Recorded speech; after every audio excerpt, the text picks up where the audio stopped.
হচ্ছে আজকে যাব বাবার বাড়িতে, তার জন্য ভীষণ পরিমাণে সকাল সকাল ঘুম থেকে উঠে মনটা খুশি হয়ে গেছে। এই দিকটা পেছনে দিল, ব্যাস এটাই ছিল মশারি গোছানোর ভিডিও। যে শাড়ি কুঠির ফেসবুক পেজে আমার দুটো শাড়ি অর্ডার করা রয়েছে, আরও দুটো শাড়ি অর্ডার করেছিলাম, তো সেই দুটো শাড়ি আজকে সকালে এসছে। তো আমি এখনো অবধি আনবক্সিং করিনি, যে ভাবলাম যে একবারে আনবক্সিং করে তোমাদের সঙ্গে শেয়ার করব। Hello everyone, good morning and welcome back to my channel Tulika's lifestyle. কেমন আছো তোমরা সকলে? আশা করছি সকলে ভীষণ ভালো আছো, আমিও কিন্তু বেশ ভালো আছি। তুলিকাস লাইফস্টাইলে তোমাদের সকলকে জানাই অনেক অনেক ওয়েলকাম, অনেক অনেক ভালোবাসা। তো এখন বাজে হচ্ছে সকাল ওই 1:30 মতন। তো সকাল সকাল ঘুম থেকে উঠে গেছি, আর আজকে তোমাদের সঙ্গে একটা ডেলি ব্লগ শেয়ার করবো, মানে সকাল থেকে যা যা কাজকর্ম করি সেইগুলো। আর হচ্ছে শাড়ি কুঠির ফেসবুক পেজ থেকে দুটো শাড়ি এসেছিলো, তো সেই দুটো শাড়ি তোমাদের সঙ্গে এখন অবধি শেয়ার করা হয়নি, তো এই ভিডিও লাস্টে শেয়ার করে দেবো, তার জন্য কিন্তু পুরো ভিডিওটা দেখো। আর চলো এখন রান্নাঘরে যাই, গিয়ে কী দিয়ে কী করছি সমস্ত তোমাদের সঙ্গে শেয়ার করব। আর হচ্ছে আজকে যাব বাবার বাড়িতে, তার জন্য ভীষণ পরিমাণে সকাল সকাল ঘুম থেকে উঠে মনটা খুশি হয়ে গেছে। তো দেখো এদিকে ব্যাগটাকেও আমার সব প্যাকিং হয়ে গেছে, এই যে দুটো ব্যাগ হয়েছে, এই একটা, তো এটা এখনো এর মধ্যে আরো কিছু কিছু ভরবো, ভরে তারপরে মানে এটা ফাঁকাই, এটার মধ্যে বেশি কিছু নেই, আর এটার মধ্যে আর কয়েকটা জিনিস ভরবো। তারপরে যাবো বাবার বাড়িতে, গিয়ে অনেকগুলো দিনই থাকবো, প্রায় 10 দিন মতো থাকবো এখানে গিয়ে।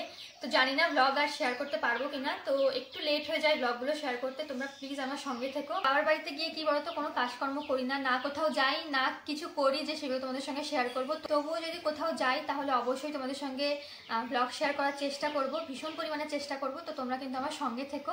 আর হ্যাঁ, একটা বোন বা দিদিভাই আমাকে অনেকদিন ধরে কমেন্ট করছে যে দিদিভাই তোমার মশারি গোছানোর ভিডিওটা দাও, মানে 2-3 মাস ধরে সেই কমেন্টটাই করছে। তো আজকে তোমাদেরকে এই ভিডিওর মধ্যে মশারি গোছানোটাও দেখিয়ে দেবো। তো ভিডিওটা শুধুমাত্র তার জন্যই করা, কারণ সে আমাকে অনেকবার করে মেসেজ করেছে, অনেকবার করে কমেন্ট করেছে যে দিদিভাই মশারি গোছানোর ভিডিওটা দাও। তো মশারি অলরেডি গোছানো আছে, তবু আমি ছাড়িয়ে আর একবার তোমাদেরকে গুছিয়ে দেখিয়ে দিচ্ছি। তো চলো ভিডিওটা দেখতে থাকো। তো বিছানার উপরে উঠে গেছি, এই হচ্ছে মশারিটা। তো এই ট্রিকটা আমি ফেসবুক দেখে শিখেছিলাম, ভীষণ সুন্দর। তো ধরো মশারির এক কোণা টানানো থাকে এরকম, আর এরকম দুটো কোণা বের হয়, তোমরা দেখবে। তো এই দুটো কোণাকে একসঙ্গে এরকম করে মানে মেশাবে, মিশিয়ে এরকম করে টান দেবে জিনিসটা দিয়ে। দুটো কোণা কিন্তু এই যে রয়েছে এখানে এরকম রোল রোল করে প্যাঁচাবে, যতটা মশারি ততটা প্যাঁচাবে রোল রোল করে।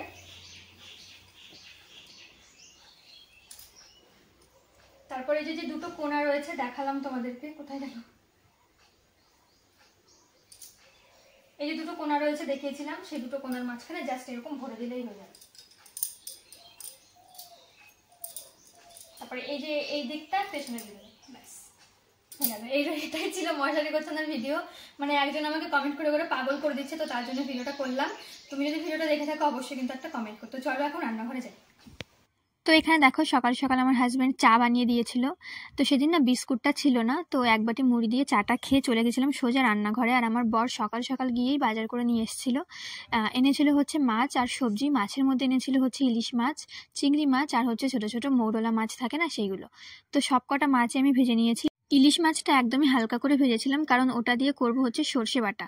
তো সর্ষে বাটার ইলিশ মাছ, মানে সর্ষে বাটায় যেই মাছই দাও না কেন সেটা কিন্তু বেশি ভাজতে নেই, তাহলে টেস্টটা ভালো আসে না। তো এখানে আমি বাটির মধ্যে যেই পেস্টটা দেখতে পাচ্ছি ওর মধ্যে আছে হচ্ছে জিরে আর হচ্ছে সর্ষে বাটা, আর মিক্সির মধ্যে আছে হচ্ছে টমেটো পেস্ট আর টমেটো কুচি। আর রান্না করব হচ্ছে পুঁই শাক দিয়ে আলু দিয়ে চিংড়ি মাছের ঝোল। তো আজকে সিম্পল মেনু।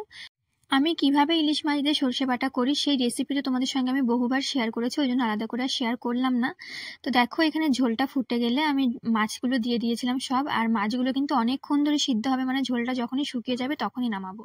মানে মাছটা যেহেতু বেশি ভাজিনি, তো ঝোলের মধ্যেই সিদ্ধ হবে মাছটা। আর এদিকে আমি মানে পুঁই শাকের তরকারিটাও বসিয়ে দিয়েছিলাম।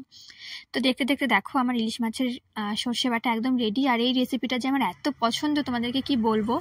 যেই দিন বাড়িতে এই পদটা হয় সেই দিন মানে আমি এই একটা পদ দিয়েই আমি পুরো ভাতটা খেয়ে নিতে পারি, এতটাই ফেভারিট আমার ইলিশ মাছ আর ইলিশ মাছের সর্ষে বাটা। তো এদিকে দেখো আমার পুঁই শাকের তরকারি দেখতে দেখতে একদম রেডি, রান্নাবান্না সকালের মতো কমপ্লিট। তো একদম সিম্পলভাবে বানিয়েছিলাম তরকারিটা, রাঁধুনি ফোড়ন দিয়ে। তো চলো এবার শাড়িকুটির পেজ থেকে কী শাড়ি এলো তোমাদেরকে দেখিয়ে দিই। হ্যালো এভরিওয়ান, তো দেখো আগে একটা ভিডিওতে তোমাদেরকে বলেছিলাম যে শাড়ি কুঠির ফেসবুক পেজে আমার দুটো শাড়ি অর্ডার করা রয়েছে। তো কিছুদিন আগেই হচ্ছে আমি দুটো শাড়ি অর্ডার করেছিলাম, সেই দুটোও এসছে। প্লাস হচ্ছে আমি আরও দুটো শাড়ি অর্ডার করেছিলাম, তো সেই দুটো শাড়ি আজকে সকালে এসছে। তো আমি এখনও অবধি আনবক্সিং করিনি, যে ভাবলাম যে একবারে আনবক্সিং করে তোমাদের সঙ্গে শেয়ার করব। তো তো তোমাদের যারা যাদের শাড়িকুঠির ফেসবুক পেজের লিঙ্ক লাগবে তারা অবশ্যই কমেন্ট করো। ওখানে কিন্তু ভীষণ রিজনেবল প্রাইসে ভীষণ সুন্দর সুন্দর শাড়ি পাওয়া যায়। আমি অনেক পারচেস করেছি ওইখান থেকে, আর কাপড়ের কোয়ালিটি কিন্তু ভীষণ ভালো হয়। তো দুটো নতুন ধরনের এক ধরনের খাদি শাড়ি বের হয়েছে নতুন, তো সেই নতুন এক ধরনের খাদি শাড়ি বেরিয়েছে, তো সেই খাদি শাড়ি অর্ডার করেছিলাম। আর এইগুলো বাজারে আমি দাম শুনেছিলাম 480 টাকা করে চেয়েছিল এক একটা, কিন্তু আমি এইখান থেকে দুটো কিনেছি, এক একটা 300 টাকা করে পড়েছে। আর এইগুলো যেহেতু একটু কম দামের শাড়ি, ওই জন্য শিপিং চার্জটা এক্সট্রা দিতে হয়েছে 60 টাকা। তো দুটো শাড়ি 660 টাকার মধ্যে হয়ে গেছে, এক একটা 330 টাকা করে পড়েছে। তো এই হচ্ছে দুটো শাড়ি। প্রথমে চলো এই নীলটা খুলে দেখাই। তো এখানে হচ্ছে একটা আমার বোনের আর একটা আমার। এই নীলটা হচ্ছে আমার বোনের আর এই বেগুনিটা হচ্ছে আমার। তো পরে অবশ্যই তোমাদের সঙ্গে একদিন শেয়ার করবো যে কেমন লাগে। খাদি শাড়ি তো নর্মাল যেরকম হয় সেই রকমই, আর এইরকম হচ্ছে লেস বসানো। আর মানে কি বলবো, আঁচলের দিকটা এরকম লাটকান টাইপের দেওয়া আছে, আর এরকম লেস দেওয়া পুরো বডিতে, মানে পুরো শাড়িতে এরকম লেস বসানো। তো হোয়াইট কালারের একটা ব্লাউজ দিয়ে পরলে ভীষণ ভালো লাগবে দেখতে। আর নেক্সট শাড়িটা চলো তোমাদেরকে দেখাই। এইটা হচ্ছে আমার। তো দুটো আমি একসঙ্গে অর্ডার করেছিলাম, তো দুটো একসঙ্গেই এসছে। এই শাড়িটা হচ্ছে ডুয়েল কালার, ডুয়েল টোনের মধ্যে যাচ্ছে শাড়িটা, ভীষণ সুন্দর এসছে। এটা হচ্ছে আমার। এটাতেও এরকম লেস বসানো আর এরকম আঁচলের দিকটা লাটকান দেওয়া। তো এই হচ্ছে শাড়িটা। কেমন লাগলো তোমাদের অবশ্যই কিন্তু কমেন্টে জানিও। আর যদি কারো শাড়িকুঠির পেজের লিঙ্ক লাগে সেও অবশ্যই কমেন্ট করো, লিঙ্ক আমি দিয়ে দেবো। তো এই এক একটা শাড়ি 300 টাকা করে দাম ছিল, তো যেহেতু শিপিং চার্জ লেগেছে তো এক একটা 330 টাকা করে পড়েছে। তো কেমন লাগলো সবাই কিন্তু অবশ্যই কমেন্টে জানিও। তো এই যে দেখো রেডি হয়ে গেছি, এখনই বেরোবো। তো সেই কালো জামাটা পরেছি যেটা দুর্গাপুজোর সময় গুলমোহর থেকে বানিয়েছিলাম। তো এই ছিল আজকে আমার ভিডিওটা। কেমন লাগলো সবাই অবশ্যই জানিও। ভালো লাগলে একটা লাইক করো, একটা কমেন্ট করো, আমার চ্যানেলটা সাবস্ক্রাইব করো। দেখা হচ্ছে খুব তাড়াতাড়ি নতুন একটা ব্লগে। ভালো থেকো সবাই, টাটা।